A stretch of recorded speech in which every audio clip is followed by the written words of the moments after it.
Hendak disembeli, sapi kurban Jokowi di Blora ngamuk. Sapi milik Presiden Joko Widodo di Blora mengamuk sebelum disembeli. Warga yang menyaksikan proses penyembelihan hewan kurban sempat panik. Panitia kurban pun menghimbau kepada anak-anak untuk menjauh dari lokasi penyembelihan. Seekor sapi dari Presiden Joko Widodo untuk masyarakat Blora sempat mengamuk sebelum disembeli untuk kurban Idul Adha. Peristiwa tersebut terjadi di depan Masjid Rodatul Jannah di Dukuh Gumirang, Desa Sidomulyo, Kecamatan Banjarejo, Kabupaten Blora, Jawa Tengah pada Kamis 29 Juni 2023 sekitar pukul 9:21 menit. Sapi berjenis simental dengan bobot lebih dari 1 ton sempat membuat warga sekitar berlari ketakutan.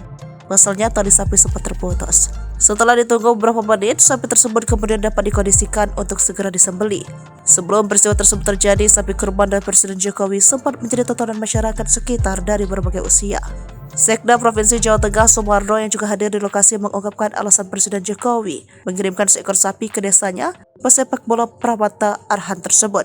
Ada beberapa yang diusulkan tapi diverifikasi sesuai mana yang lebih membutuhkan. Dan diputuskan untuk Desa Sidomulyo ini mendapatkan bantuan sapi dari Presiden, kata dia.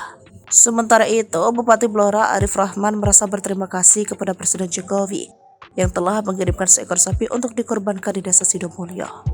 Pada momen Hari Raya Idul Adha 2023 ini, Presiden Joko Widodo memberikan sapi ke desa yang ditinggal Pramata Arhan. Jokowi mengirimkan sapi seberat lebih dari 1 ton itu ke Dukuh Gumiring, Desa Sidomulyo, Kecamatan Banjarejo, Kabupaten Blora, Jawa Tengah. Sapi yang diberikan ke desanya Pramata Arhan itu berjenis simental, dikirim dari Ungaran pada Rabu 28 Juni 2023 pukul 5 waktu Indonesia bagian Barat.